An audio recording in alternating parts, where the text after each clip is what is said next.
We've got this. You're going to do great. All right. Hello, everybody. Welcome, welcome. Okay. Welcome, everybody, to this live Women in Tech panel with 3 amazing women who I will introduce in a minute. My name is MK. My pronouns are she, her, hers, and I'm the Senior Diversity, Equity, and Inclusion Officer here at CareerFoundry. And we've got a big group joining us today. So while people are joining, go ahead and use the chat on the right-hand side. You can drop your name, where you're joining from, and why you're interested in a career change into tech. We hope that this will also act as a little networking opportunity for you. So feel free to include your LinkedIn so you can connect with more women in tech and find a community near you. Before we officially kick off, let me just briefly introduce you to CareerFoundry if you're not already familiar with us. CareerFoundry is the online school for your career change into tech, providing personalized programs in UX design, UI design, data analytics, digital marketing, product management, and full stack web development. The CareerFoundry career change programs will take you all the way from being a complete beginner to a job-ready tech professional with one-to-one access to both a mentor and a tutor who are both experts working in your new field. And our CareerFoundry programs are 100% online and flexible, which means that you don't need to quit your job to do them. You can do them at the same time, and they are backed up by our job guarantee. So if you don't land a job in your new field within 6 months of completing the program, you get your tuition refunded. All right, well, that is enough about us. We are going to introduce you to our lovely panelists today. We have, and you can wave when I call your name, today we have Damilola Olotu, who is a product manager at Google and who mentors career changers outside of work. We've also got Rina Takikawa, who began her career as a ballerina before becoming a product designer by taking the CareerFoundry program. And we've got Crystal Yan, who is a product manager at Stripe, as well as an advisor and leadership coach to emerging product and design leaders. Fun fact, Crystal and I actually went to college together. So we both studied, shout out to Amherst College, big Mammoths. Yeah. I'm sure you've all brought your burning questions for our panelists. So just a reminder to our audience that we will be having a live Q&A at the end. So you can drop your questions in the chat and we will take them then. I also need to acknowledge that I woke up with a cold today, so that's why my voice sounds a bit funny. So if you see me sneezing or turning off my camera momentarily, it's because I'm blowing my nose, full of reality. But the show goes on, and I do feel well enough to do this interesting conversation with you all, so let's go ahead and do it. All right, I think we have lost Crystal momentarily, but hopefully she will pop back in. And let's go ahead and get started with our panelists. Panelists, you ready? Yep. Good. Let's go. All right. Let's go. All right. So I think one of the main questions that we get for people who are considering a career change into tech is, where do I start? So why don't we start by going around and each of you sharing what your path into tech was? I know that each of you have had some form of career change, or at least you're doing something different now than maybe what you studied in college or university. So if you could speak on your background before tech, what motivated the change, or what motivated you to pursue a career in tech, and how you found your way into your current career. And if you want to say where in the world you're based as well, so our audience knows whether you're in their region. Why don't we start with Rina? Go ahead. Yeah, so hi everybody, my name is Rina. I am currently dialing in from Los Angeles, California, so I'm in Pacific time, so good morning for all of you from the West Coast as well. I guess, long story short, prior to technology, I was a ballerina. I started from the age of 5, started training professionally from the age of 11, signed my contract at the age of 19, and moved abroad to dance professionally from there. And yeah, I changed careers a year later, which was very much a surprise for me, just because being a ballerina was definitely my dream and nothing else. So given that I was very lost earlier in my career journey because I didn't know what was outside the ballet world, because I was in the ballet world for like 10 years. I didn't know anything about internships. I didn't know like what jobs were even out there. So definitely I had no clue what I wanted to change careers into. And I didn't have any intention of going into technology at all. It was more so maybe technology kind of found me.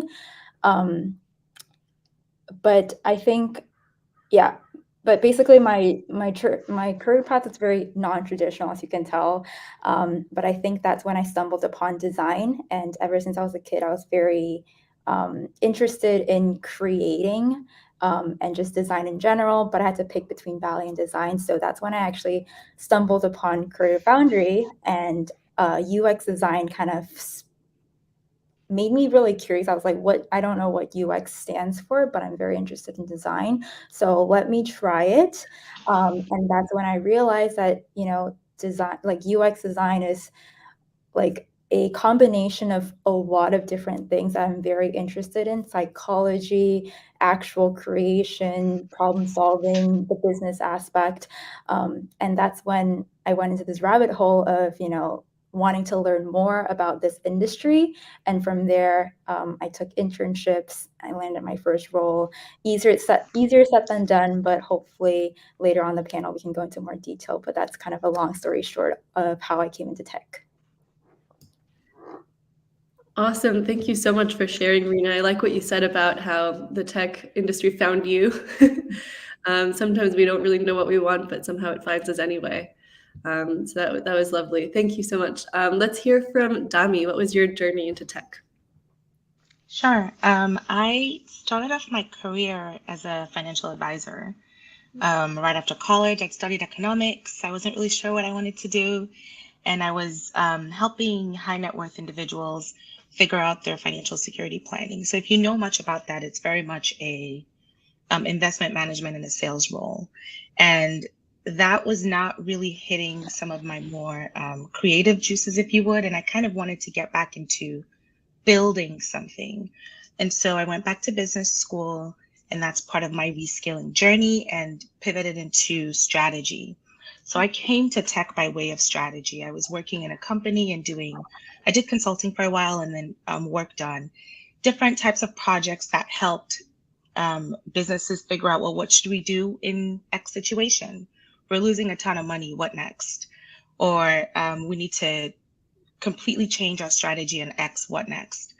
It was there that Amazon had actually reached out to me because they were productizing at the time the drone technology, and they wanted someone to come in a finance strategy role to basically help them build a business out of the technology that they already had. So that was my first introduction into tech. I didn't really consider it a pivot into tech at the time because, for all intents and purposes, my job function was very similar. I had never done a traditional finance in terms of month-end closes and stuff like that. And that was a small part of my job, but the core of my job: who are we solving for? Where should we launch? What should we build? How does this impact the broader ecosystem of what Amazon does? Those were very similar questions to things that I was already doing as a strategist. So I didn't really think about that as like this big tech transition. What felt like a big tech transition, though, was a transition from being a finance partner to being a product manager. That felt like a really big leap. And ultimately, I made that decision because I found that in finance, in tech, I was really playing the role of a business partner, and that works. But I wanted to be in more control of the decisions that were being made, and not just be an advisor. And so went through the process of like reskilling. I didn't have a computer science background, so getting up to speed on tech architecture and whatnot, and leveraged my relationships within the company to pivot into product. And here I am now, working in product at Google. Here you are talking about your role. Yeah, I really appreciate you saying how a lot of the skills that you had in one role are actually transferable to what you do now. And at the core of it, it's a lot of problem solving, really. And that's a skill that you can take to any job. So thank you for sharing your journey. Crystal, how about you? Yeah. So I think that my journey is really interesting in that like there were a lot of very circumstantial choices that led me into tech. Although I should say that I grew up in the Bay Area, so I did grow up around a lot of technology companies, but for a long time I actually was not interested in that. And when I was in college, I was really intrigued by politics and policy, studied economics, and was thinking of working in government. And it just so happened because I would go back to the Bay Area to see my family. Uh, and I was early on in college, I didn't really know about internship programs where you could apply and there would be housing as part of that. I looked for a lot of opportunities for internships in the Bay Area, just because like housing was somewhat figured out there, but then also looked around elsewhere. Um, and I was also really interested in potentially working internationally. So I did some internships where I found an opportunity to just work in another country, and they just happened to be at technology companies, so that by the time I graduated college, most of my experiences were at companies that it was either a technology group within a bank or an IT company, and that was just where I could position myself to apply for roles.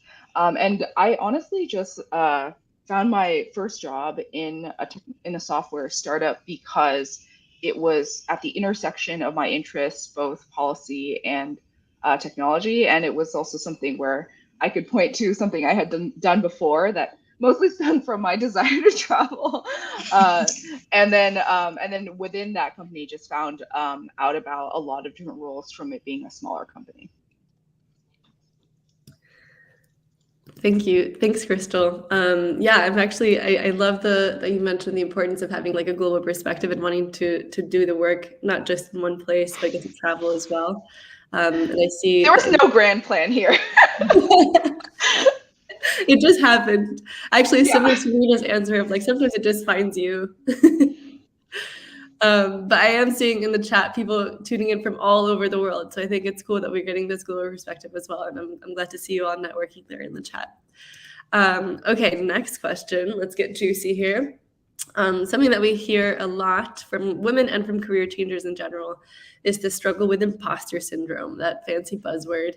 But especially when you're new to something, or if you feel like if you're in a room and there's not a lot of people that look like you in that room, you start feeling maybe like an imposter. And if you're not familiar with this term, imposter syndrome is when you find yourself doubting your abilities or feeling like a fraud, or you might start wondering if you truly belong there or doubting what you have to contribute.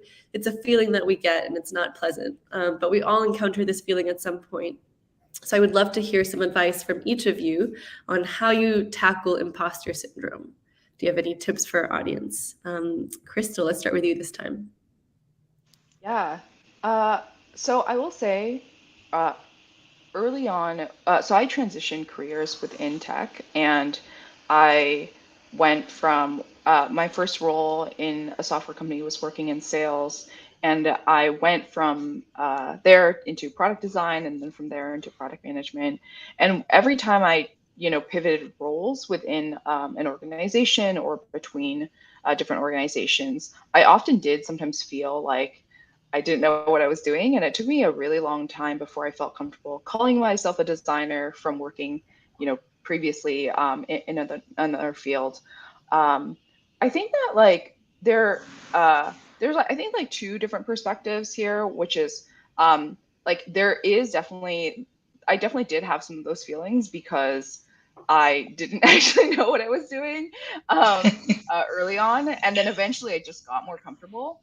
But I also think that like the other perspective is that it's sometimes people in the industry can be a little bit hostile, and they can unnecessarily like gatekeep in moments when there's really no need to. And so I think that if you're ever in a position where you're starting to feel like you don't belong, I think it's helpful to try to figure out if it's coming from internally or if it's coming from externally. Because if it's coming from internally, that's something you can change either by focusing more on developing more skills, or maybe shifting your mindset a little bit about like, maybe I don't know a lot about this now, but I will in the future.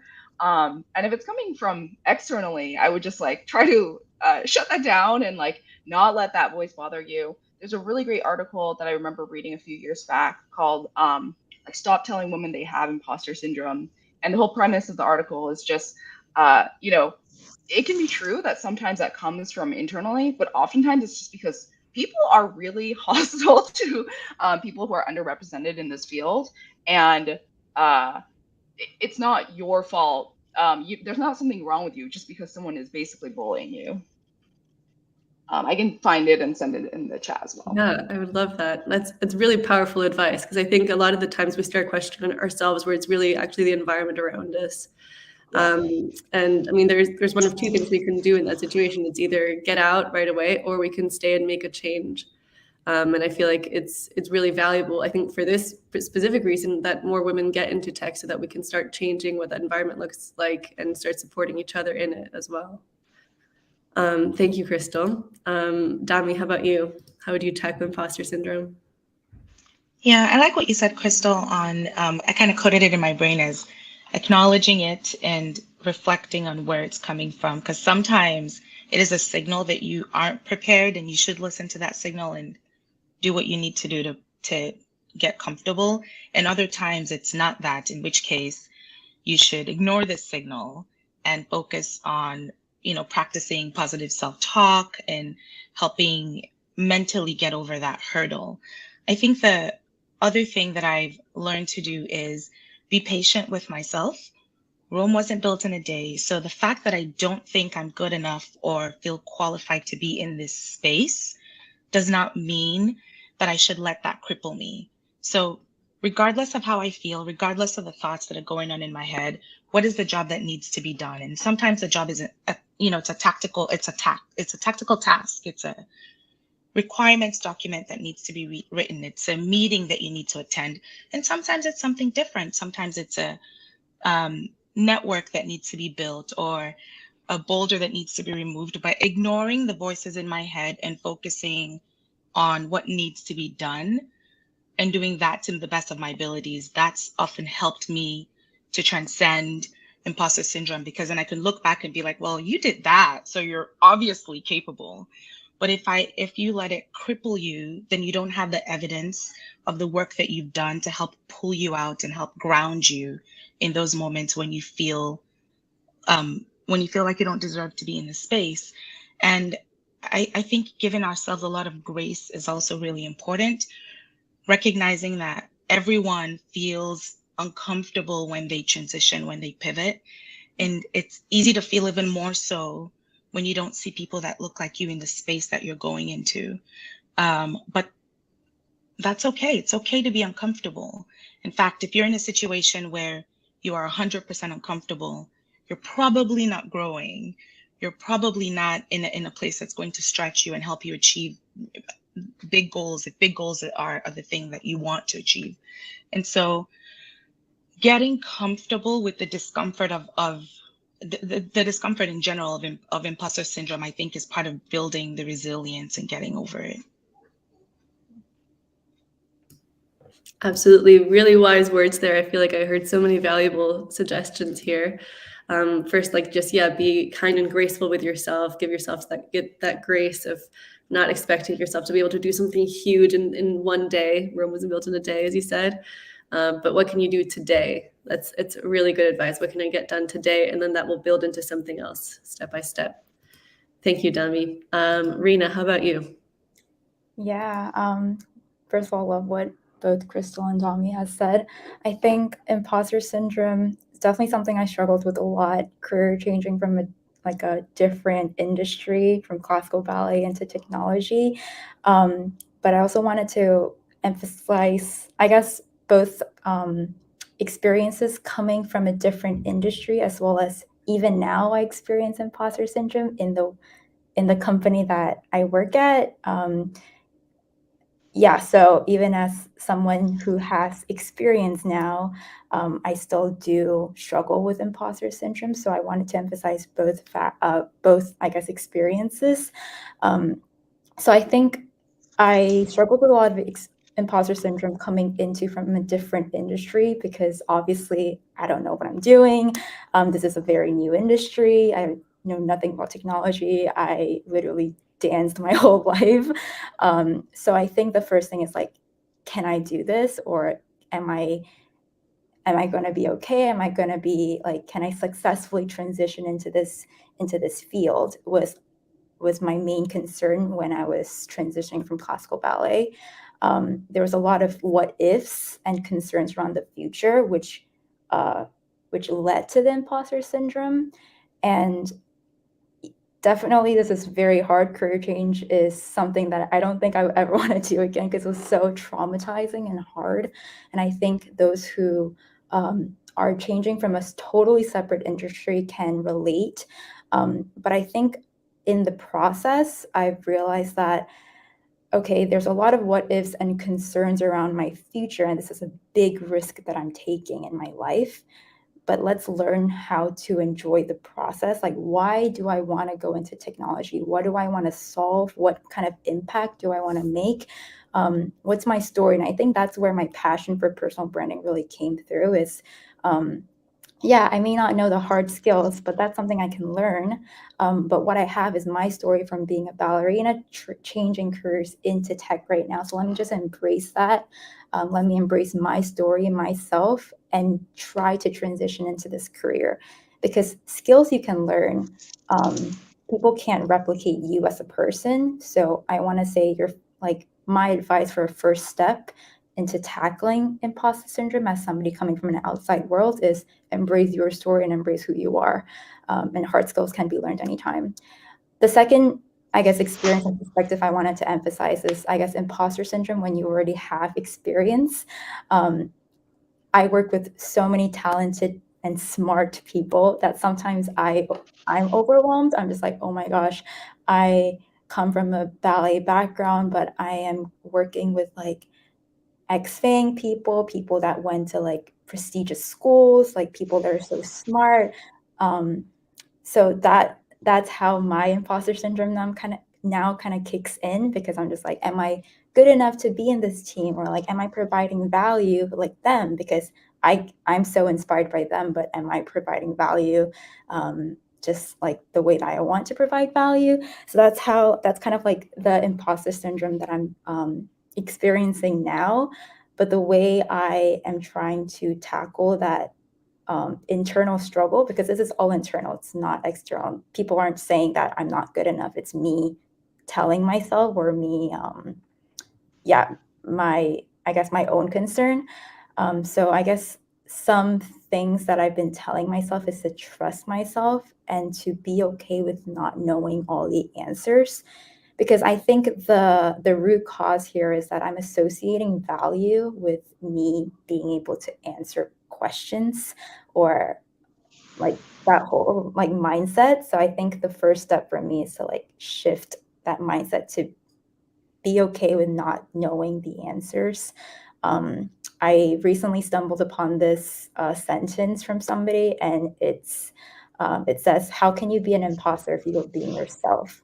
So like embrace like where you are right now, your knowledge right now, and you're always learning and you're always growing.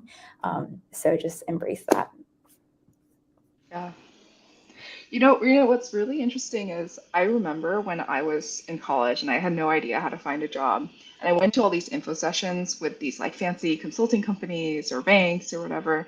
And they would always brag about how they had like Olympic athletes on their team and like people with PhDs from all over the place. And I remember thinking like, wow, I can never, I can never work there.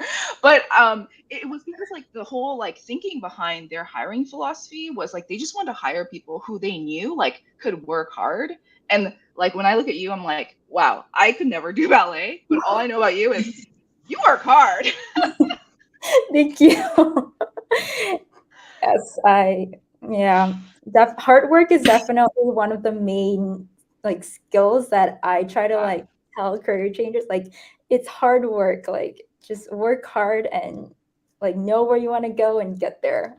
Yeah. yeah, Absolutely, yeah, and I feel like that was such powerful advice as well. Of like, you can learn the skills, but you already have these other transferable skills that you can bring in. Like, you can learn the hard skills. It's going to take a lot of hard work, but you know how to do that, and you have to just know yourself and be kind with yourself in the process. And I also really liked what you said about shifting the value from being able to answer all the questions to actually being okay with not knowing the answer. And I think that's something that you can bring in as a career changer as well, because you're going to start asking questions that maybe people take for granted. And then you can look at it in a completely new way and actually get people to slow down and think about, like, well, why do we do it in this way? Why don't we think about it in this other way? I think that you can bring that in as a career changer as well. Thank you all. I'm so inspired already. All right, so I want to talk more specifically about the experience of being a woman in tech. And I think, again, it's important to be realistic about the challenges that might come with that. And don't worry, we're also going to talk about the strengths that we bring as women. That's the next question.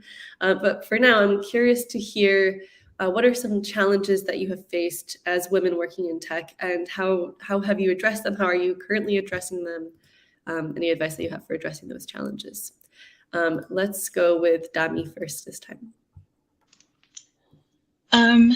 It's a really good question. And sometimes I try to ask myself, like, what is this challenge coming from? Is it from just me, myself not being prepared, or being a woman, or even being Black in tech? But I would just maybe speak a little bit more generically about the issues that the challenges that I have at work that make me consider those questions. And ultimately, it comes down to two things. One of them is having to flex my style too much to match the style that's dominant in my workplace. And those are styles that I associate more with, like, men, or more with people who are cisgender, or not people who are not international. By international, I mean I work for an American company, so people who were born and raised in the US. So styles of communication that are just much more prevalent there.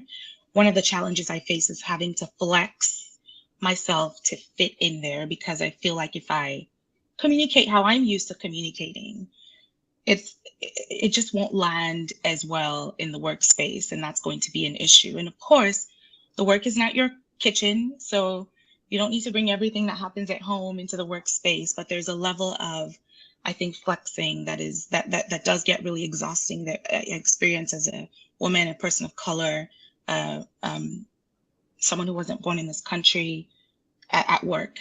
And then the second thing I would say is the inclusion in the non-work specific activities.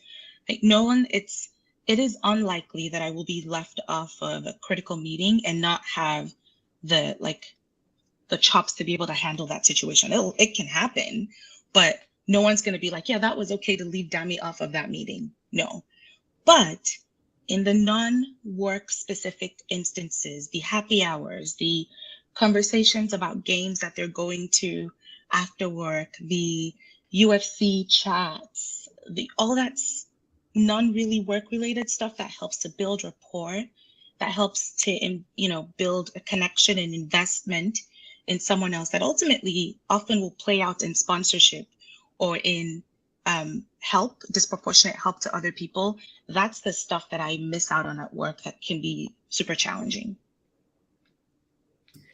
Yeah, interesting. It's kind of like this cultural capital in a way, that if we're not included into, we end up missing out on a lot of important conversations that happen when it's technically not supposed to be work, but it actually is. And I really like what you said about having to learn how to flex. And that's something I can resonate with. And I've heard it called something like code switching, like knowing how to be the person you are in your kitchen, but then also knowing how to adapt to a space that maybe doesn't converse in the same way. It's important to know how to handle those different situations and when to switch one off. And yeah, it's a skill. Right. Yeah. Rina, how about you? Yeah, biggest challenges as a woman in tech. Yeah. I've worked in teams where I was the only woman in the company. So I feel like I do have a lot of thoughts on this. I mostly work with smaller companies, which is why I have this experience. But I think, first of all, I've realized that this is something that I'm still working on, to be honest. But when I see myself in a room full of male people, I tend to suppress myself, and it's very hard for me to speak up, not because people are bullying me or not because people are saying that they don't want to hear from me, but because of the internal thought of me telling myself, oh my gosh, they have so much more experience than me, they know more than me, like what value can I even provide? And then I go into this chicken and egg cycle where I'm just like, am I going to structure my words properly? Like, what if I get nervous and I stumble all around and I beat around the bushes? Like I'm not going to provide value. So I think being the only woman in the room or in the meeting, it makes me go into some sort of like, I just question myself. And then that whole imposter syndrome comes back in because I'm just like, am I good enough to be like speaking in the same meeting with all these like other experienced males? And it kind of just intimidates me almost. And then so I think that's something that I'm still trying to work on, is like be okay with speaking up, because ultimately these are all thoughts in my head again. And I'm reading this book actually called, I actually have it with me over here, but it's called Take Back Your Power by Deborah Leo. And I actually came across this quote in the book, and it actually represents what I'm saying like perfectly. And basically, it's actually very common for women to wait until the perfect moment, or wait until they have their words structured to speak up. And when I read that, I'm like, oh, that's me. And when I read that, I almost kind of felt reassured that I wasn't going crazy and it was only just me. But I think it just says how much like women goes through this whole like filtering process just to speak up, whereas other, guys might not feel that way and just like speak whenever thoughts come up in their head, which I admire honestly, because I just have so much of a filtering process. But I think that's my first like biggest struggle when it comes to being the only woman in the room. I think you're probably not alone in being afraid of taking up space, as somebody was saying in the chat. But I think I would also want to remind us that it's not a bad thing to do this in a different way. It's not a bad thing to take the time to structure our thoughts, and that sometimes maybe some of our colleagues can be rather impulsive in bringing something up in a meeting, where actually it's actually a good thing that we maybe slow down and take our time to structure a thought before we say it out loud. And that I think this maybe goes back to something that I think Dami was saying, of like we don't actually have to change the way that we are in order to fit the people around us. We actually bring a strength by having this different way of viewing the world and functioning in the world. Mm-hmm. But totally relate. Like it's so hard to know how and when to take up space, especially when we have learned not to. It's just such powerful conversations. Crystal, how about you? I want to hear your advice. Yeah. I think both of those things really resonate with me. I have definitely felt like not being able to be on the same page when it comes to all of the after work socializing plans that come up. That was definitely a challenge for me. Also, I feel like, thinking that you like being afraid to speak up when you're the only person, the only in the room, because you're worried like, oh, if they say something wrong, I'm like representing all women or something. I think another thing that I've really experienced as a challenge is also just not even like, I know like the first step sometimes is just like knowing where to set boundaries and say like no to certain things. But I think the second part is just that the challenge that kind of never goes away is people just don't even expect you to say no when you do. And I think that I don't know, like just over time, I guess I've gotten more used to the fact that that's not expected, but still like being unafraid to set those boundaries anyway. Just I think a few weeks ago, I was in a meeting where we were talking about something that needed to get done, and it was this like fuzzy thing where no one was actually quite sure whose job it was. And I made the mistake of saying like, oh, I can't do that because I don't have the permissions to edit this document. And then someone said, oh, I can give you the permission. And I'm like, excuse me, I'm sorry. What I meant to say is I'm not going to do that because it's actually someone else's job. And yeah, I think just being more comfortable with like saying that in like kind of a, friendly way. It doesn't have to be like, I wasn't that upset, but it's just like, saying it in the right tone where it's not a big deal, but I am also like really strictly articulating those boundaries has been something that I've really, am only really starting to become more comfortable with now. Yes, absolutely. I think learning how to set boundaries is really hard, even in our personal lives, to be honest. But yeah, it's important to learn to value your time, know your worth. And there's a dog in my hallway. Sorry, I don't know if you can hear it, but it's real. I also just want to say thank you to all of you for really opening up and being vulnerable. I think we're all sharing things that are challenging in our lives, and I want to make sure to honor that and thank you all for being willing to open up with us. And I also want to be mindful of not only focusing on the deficit lens here with the challenges that we face, but also celebrating our strengths and celebrating the superpowers that we bring as women. Think about what we bring into tech, what we add, not just what's challenging for us in the ways that maybe we feel outnumbered, but we bring a lot to tech. So my next question for you is, what superpowers do you bring as women in tech? Rina, let's go with you first.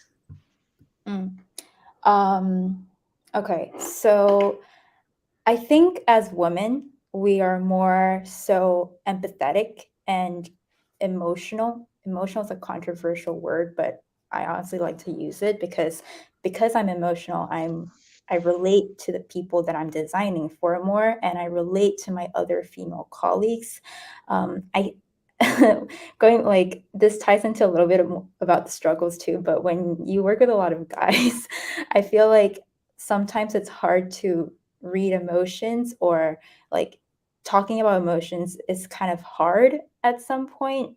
So I feel like I have that superpower as a woman in the workspace, standing up for other female colleagues who are a little bit more shyer than I am, or who are more afraid to speak up, having like giving them that space, that safe space, and advocating for them is my superpower as a woman in tech, because I can relate to them. I'm an empath.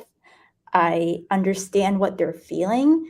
Whereas I feel if I was a male, I don't think I would understand those emotions that they're feeling. It's hard to kind of describe in words. I'm not so sure if you guys also like relate to that, but there's some emotions that you can't really explain, but you can kind of just feel. I'm also kind of very intuitive, I think. So that's why I'm very passionate in empowering other women. Like I love that so much. And I love like just having a female group in the company. I was the first, when I joined my current company, I was the only female. So when we started hiring more females, I'm like, I got really happy, because not only diversity, but also like, there's like a group of people where I can like relate to, I can stand up for them, and yeah, we kind of just get each other. So yeah. Definitely, yeah. That's both of those pieces are really great pieces of advice. Like on the one hand, you bring a lot of like being empathetic, and I think that's not necessarily something that men and women are naturally born with or without. I think it's something that we're sort of conditioned into in the way that we grow up. And it's this is not to say that men are just incapable of noticing emotions. But I do think that as young girls, we're more conditioned into starting to notice these things earlier. And it is a superpower that I think we can definitely bring into tech and teach our non-women colleagues. And then the other bit, which I think something important that you mentioned, Rina, is the importance of community, and how, especially because we're underrepresented in tech, we really care about building a community with each other and starting to network with other women and bringing more women into tech. And I think that's definitely a superpower. Thank you. Let's hear from, let's do Crystal next.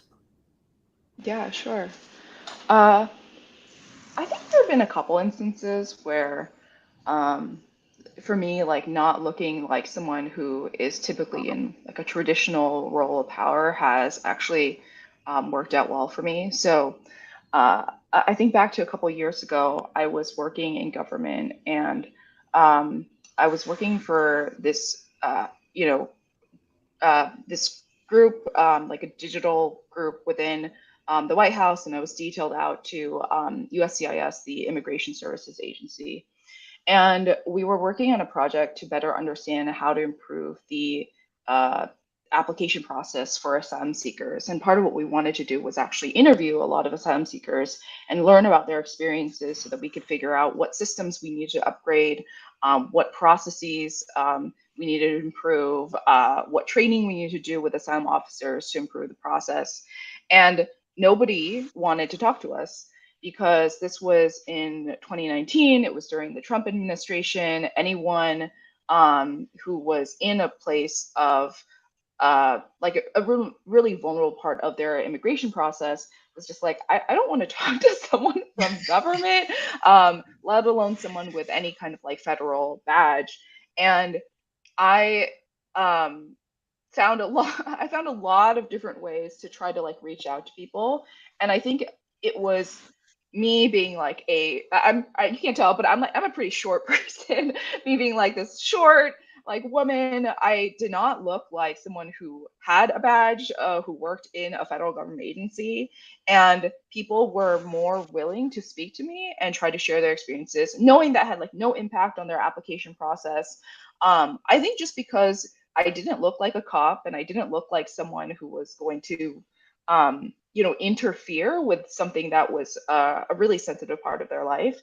And I don't think that we would have made as much progress with different community organizations we partnered with to try to find people who are willing to share some feedback with us if everyone on our team, looked like they weren't related to any immigrants or anything. I just feel like there was a lot, there was a lot more willingness for more vulnerable communities to participate in user research because they could see that I probably had like no say over their process, which I didn't.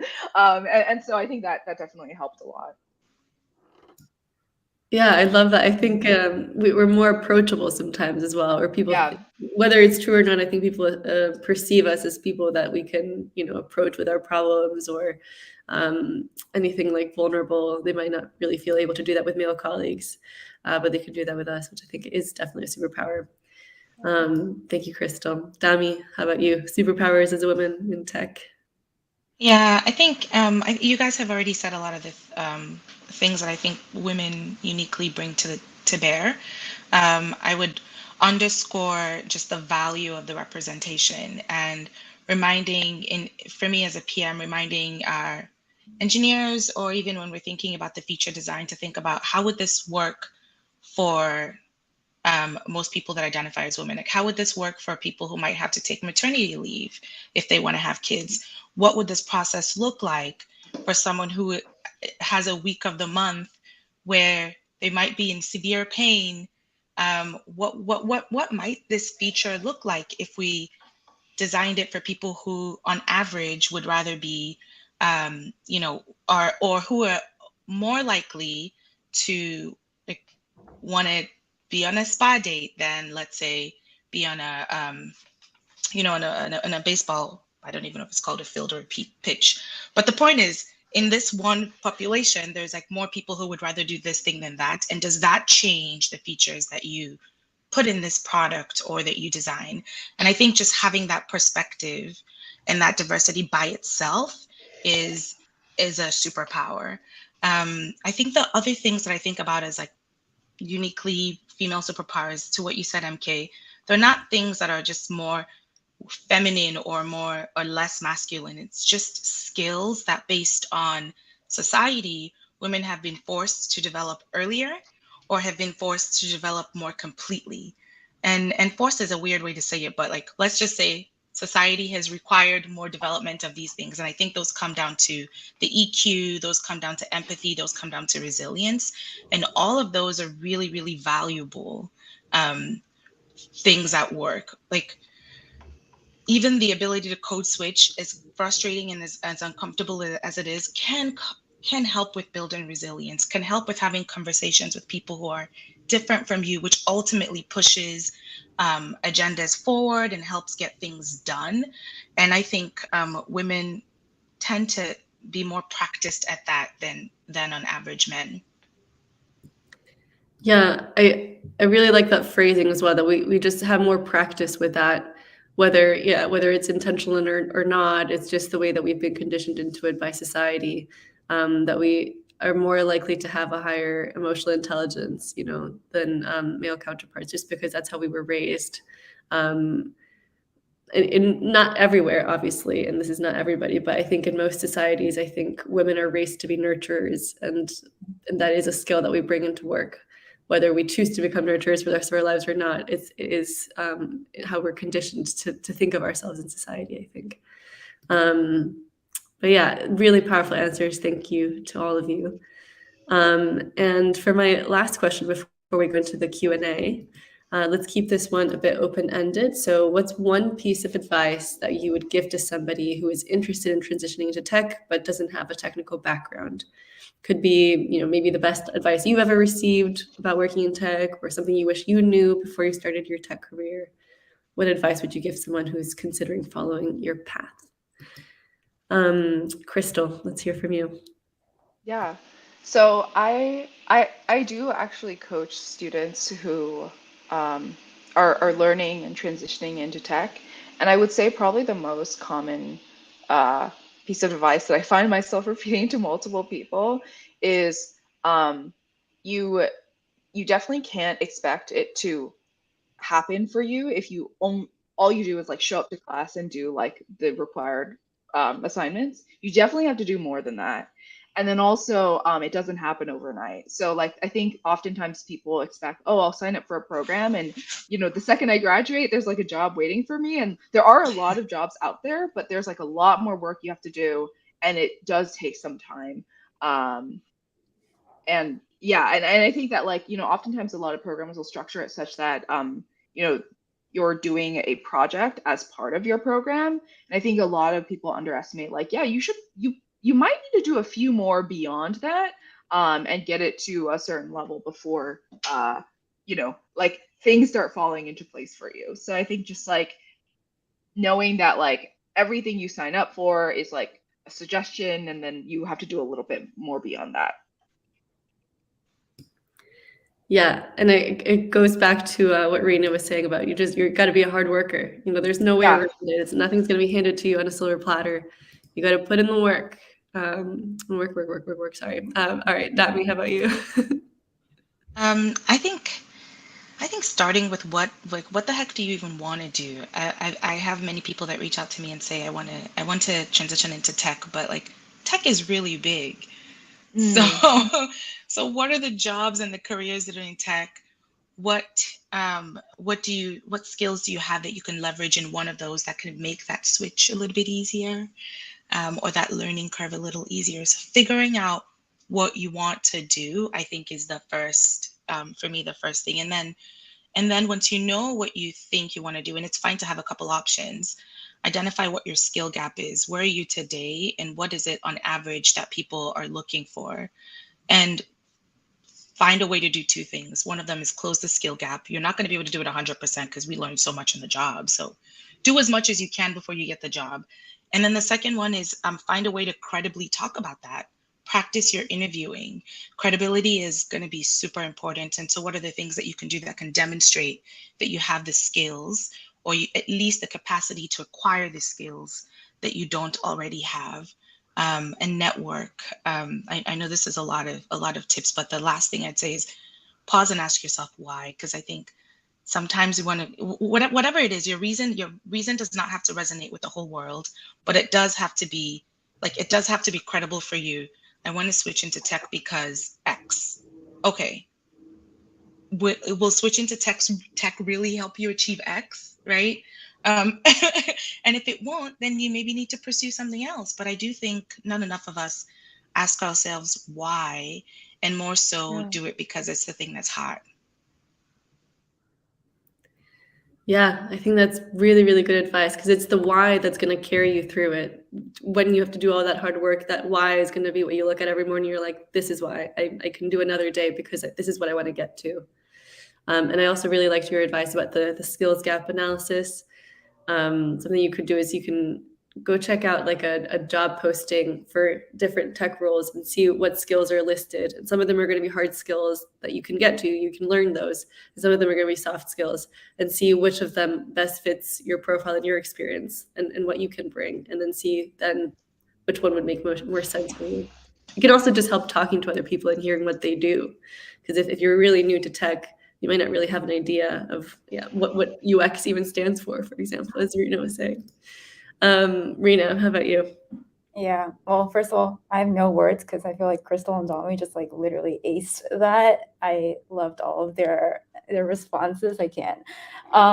So I'll speak from a person that actually changed careers from ballet to tech and what I did. I first of all, as what Crystal was saying, don't expect, actually work hard for what you want. And as Dami was saying, do it with intention. What do you want to go for? What are you after? And why technology? So for me, for example, don't ask me why, but I'm just very passionate in financial technology.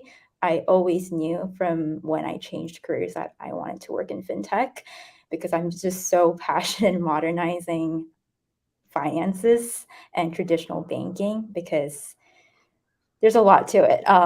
But that's what I wanted. I wanted to work in fintech. And I knew my why. I wanted to modernize finances because I related to the people in lower middle income classes living paycheck to paycheck, banks like literally taking advantage of them. I knew all of that and I wanted to help them. And I knew that being in technology, I had the power almost to kind of make a change in that impact and go towards that direction. So I really wanted to work for a mission-driven company. So what kind of company do you want to work for? Who do you want to work with? What, like, why this industry? Like, as Dami said, tech is so big. There's healthcare, fintech, there's ed tech. There's so many categories in tech. So where do you actually really want to provide value at? That's something to kind of brainstorm and mind map with yourself a little bit. And on top of that, as you go through your career journey process, learn what makes you unique. As going back to my whole personal branding spiel, I really found value in actually documenting my process as a career changer. You might think that, okay, as a career changer, yes, I still don't have any experience, but what I do bring is a fresh set of eyes. As somebody coming from an external field, coming into tech, what do I see? What do I want to change? And what am I excited about? Like, you bring a fresh new pair of eyes. So don't feel scared to actually voice them. Even if you do not have a platform, what I found so exciting about building yourself in public is that you have kind of an internet diary for yourself to look back on when you do have those experiences and kind of remind yourself to like ground yourself. If you have a lot of experience, don't be like, oh my gosh, I know everything. Like, look back at your internet diary and be like, oh, I was at a point where I didn't know anything and now I'm here and I want to do even more. And I just think there's so much value in just documenting your process. And not to mention, that was actually how my first employer found me, is through like my blogs, my internet diary, so to say. And that's how he like took a chance on me. And that's where I built out my experience. And I can't be more grateful for that. So yeah. Rina, that's such a good idea, and especially it's so brave of you to do your learning in public, essentially, to share your learning process along the way. But whether you do it privately or publicly, I think that's such a good piece of advice to document your learning process and keep a running diary, not only to keep track of your learning, but also to go back and look at the things that you've achieved along the way. And I think that can be something that we can always look back to, especially in those moments where you're dealing with imposter syndrome, for example. You can go back to this and be like, I did that. I'm Right. doing that, you know? Yes. Yes, Yeah. definitely. Thank you all. This has been really amazing. We now get to do the exciting bit where we switch to the audience questions. So let me take a look here at what we've got. And again, if you haven't submitted a question yet, feel free to put one in the chat now. So here's one question from Naz on YouTube. How do you get professional experience at the beginning stage? This person has just finished a boot camp and is looking for a job in data analytics. If you're completely new to the tech scene, how can you start to get some of that professional experience when you're just starting the work? And this is open to anyone. Anyone can answer. So I guess I can go first. When I was starting out, I joined a lot of Slack communities. There's so many communities in tech, which I think is so amazing. You can find your own community, whether that be like when I was career changing, I was more so like the post-grad age. So I connected with a lot of people in universities because they were around the same age range as me. And I also connected with a lot of other career changers because that's just two target demographics that I was part of. So find your community and connect with people. And from there, I collaborate. And I think that's really exciting because you can actually choose your own problem that you want to tackle. So I did a lot of side projects with other students, other career changers. And that way I built my portfolio. And from there, I actually started interviewing for internships, and those things actually stack up in my portfolio and resume. So I think that's a good way to start. Nice, thank you. Again, this is open to everybody now. You can all pop in. I'm no longer moderating. Yeah. I mean, I think that was true for me too. When I was changing careers, I also joined a lot of different online communities, maybe also like some meetup groups that I would just go to, like a more casual chat where someone would, maybe do a 20-minute talk on a project they worked on. And it was just a way for me to get more exposure to what were the kinds of things that people who were in the industry talking about and learning from each other from. Sorry, I'm still here. I'm just blowing my nose. But yeah, it sounds like you both have mentioned the importance of building a network and asking people what they do, hearing more about it, getting a better sense of what kind of careers they do, and through that, starting to get some opportunities more organically. Yeah. Okay, here's another question. Unless Dami, you want to pop in? No, let's keep going. All right, let's go. How do you stay resilient and motivated during the job search process? What's some advice you can give to better face rejection or cope with anxiety during the interview process?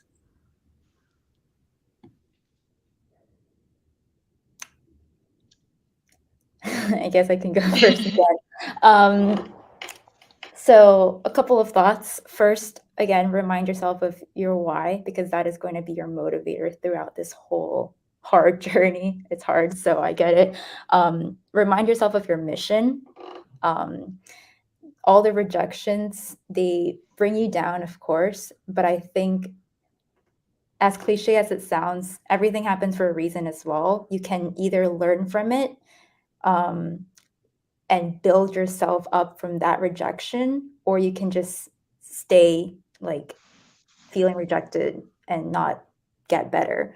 And I think it's better to choose the former. So whether that be spicing up your resume or portfolio even more, getting more portfolio reviews, working on more projects, like just keep going, just keep swimming. And in that journey, you'll find more people to connect with, more people to network with, more job opportunities.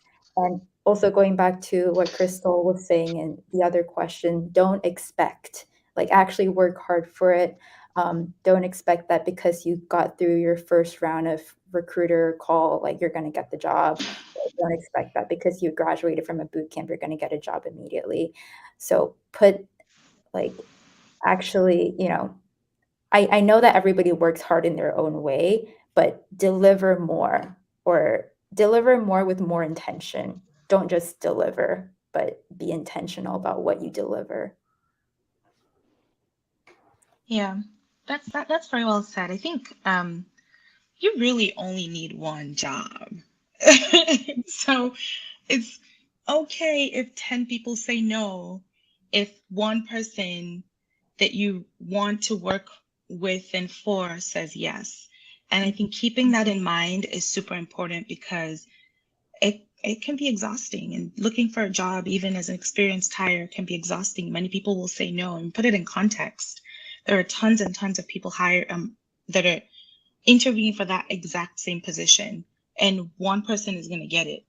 So more often than not, you're going to hear a lot of no's, and that's okay. But I think to answer the question maybe more succinctly on staying resilient, I really think it comes back to that learning how to function when things aren't pleasant and when things aren't easy. And that ultimately is the big game changer here. When I used to work in sales, someone would say, well, you get a lot of no's, right? And the question is, how do you shorten your recovery time from when you hear a no to when you pick up to dial the next phone call? And some things that help with that is being organized, having a goal. For example, if you are in the earlier stage of recruiting and your goal is to get as many, let's say you're trying to apply for 5 jobs a week. No matter what happens this week, no matter how many no's you hear, how many, I don't think you're the right fit, this isn't going to work, focus on achieving the goal that you had set before. But you can only do that if you had already set a target earlier on. And I think there are a lot of other things that you can do that can keep you in the zone. Network, meet people, work smart, not only hard. Sometimes the job goes to the person that the interviewer knows the best, not necessarily the person who looks the best on their resume. What does that mean? When you're reaching out for a particular role, reach out to the recruiters, talk to them, find people that work in the companies, talk to those people, and see how you can go from being a name on a paper to being, for example, a referral, which ultimately is more powerful. So I think as you're continuing to work hard, try to work smart, network, and have tactical goals. Like, think about your recruiting and your job search as a project, and have tactical goals that you're going to achieve no matter what happens.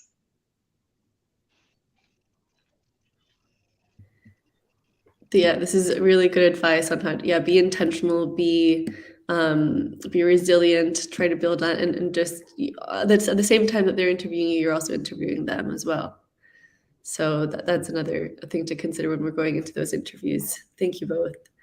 I'm going to now combine a couple of different questions because I think a couple of people are asking about the same thing, which is about how to transition either back into tech or back into a career after having a long career break, either to have kids or to just take time off. And then a couple of questions have come up about entering tech in our 30s or 40s. And whether it's too late. So just, what advice would you have for somebody who's trying to enter tech a little bit later in life or after taking a career break?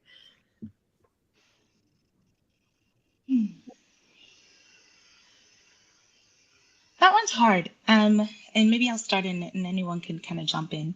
I think part of it is perspective, because the things that we consider career breaks it's like what is a break? You were doing something during that time, and you were building some skill, and you were driving impact in some way. And so I think document that, and have a conversation around that, and tie that to what is relevant in the next role.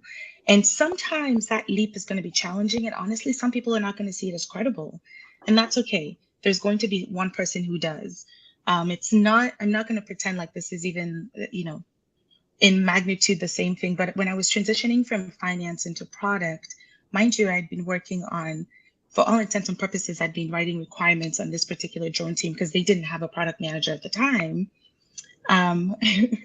But another lead PM who were a lead engineer on that team had said, hey, I don't think someone in finance can switch into product. And I just don't, like, maybe if you were in something more product adjacent, like if you were in UX, but I just don't really believe that.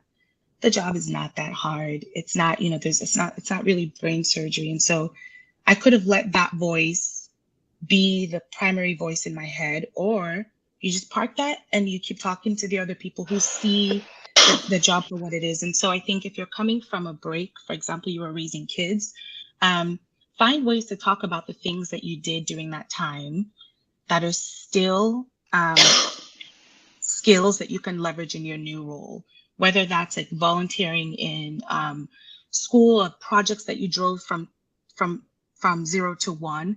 Talk about the challenges that you had in those projects, in those things that you led, and that I think is what'll help. Like it's not a break. It was just it's a journey.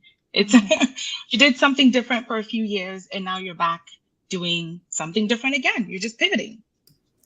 That is such a good point. I love that. What is a break? Like you weren't really taking a break. You were doing hard work too. Just a different form. Yeah, absolutely. Thank you, Dami. That's a really great advice. Yeah, I love that as well. Yeah. Oh, go ahead, Crystal. Oh no, go ahead. I was just going to add on and say, like, journeys are not linear at all. And it's even more unique if you have like different things you're working on throughout your journey.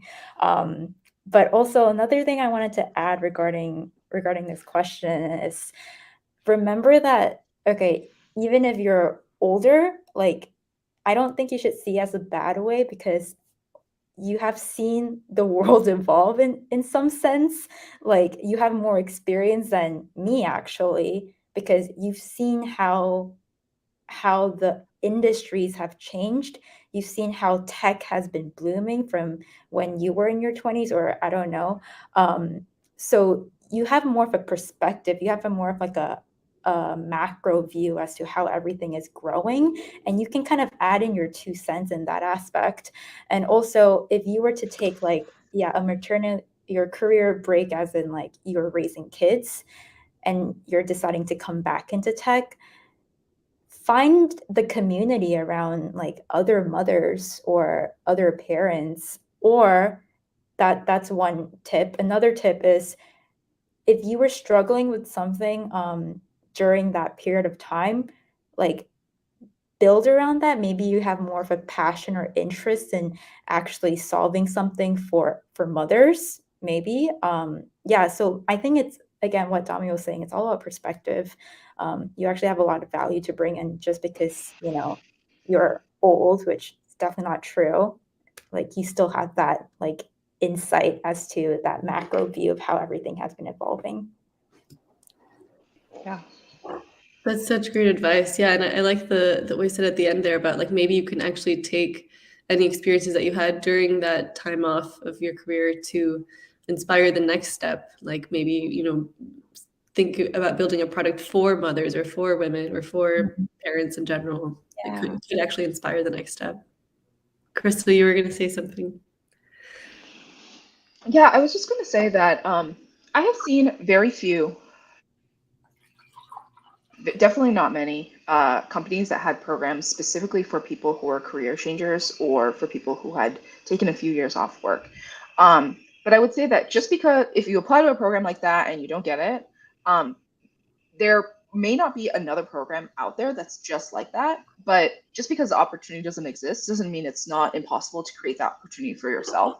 So I said earlier, like, I found my way into tech because I did a couple of internships here and there. Most of the internships I did were opportunities I created for myself. They weren't a company that had an internship program. It was just like I found this person, the company seemed interesting, and I reached out and I asked if they'd be willing to take me on. And so I think there's probably you might find like smaller companies might be more open to bringing in one person, even if they don't have the resources to manage an entire program. So if you find something that looks interesting and if something doesn't exist, you could try to still create an opportunity for yourself. Absolutely. You can create your own space, start carving out a space for yourself and your own interests. Even if it doesn't exist, that's what you're going into it in the first place, to make space for yourself. All right, so I think we're going to transition now. Thank you all for sharing such great insights in response to the questions today. I know there's lots of other excellent questions in the chat that we haven't gotten to, but we have saved all of them And we're going to have another Women in Tech panel on March 22nd, so you can join us for that one and get your questions answered there.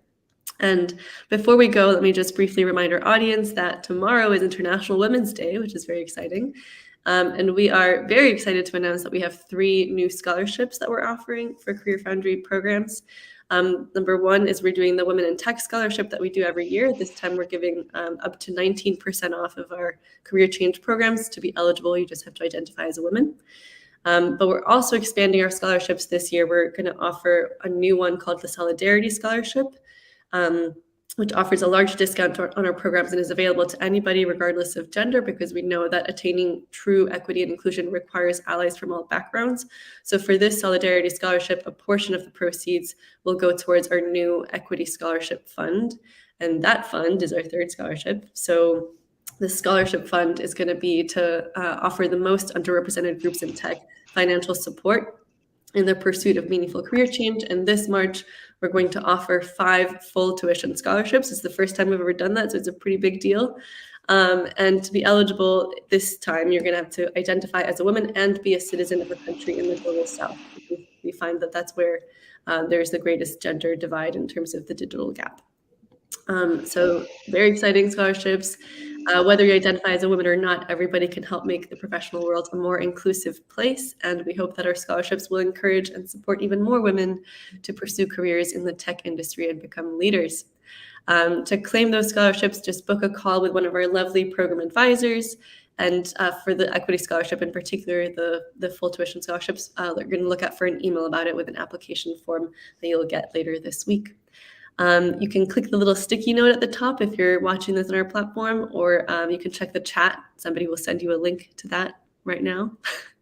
Thank you all for coming, and thank you again to each of our panelists, Crystal, Rina, and Dami. You've been amazing. I've learned so much. I'm incredibly inspired. Thank you, and I hope to see you all at the next panel. Bye, everybody. Sure. Thanks, everyone. Good to meet you all. Nice to meet you all. You can connect with us on LinkedIn. Go ahead and sign up. Send us a message. All right. Clogging out. Bye.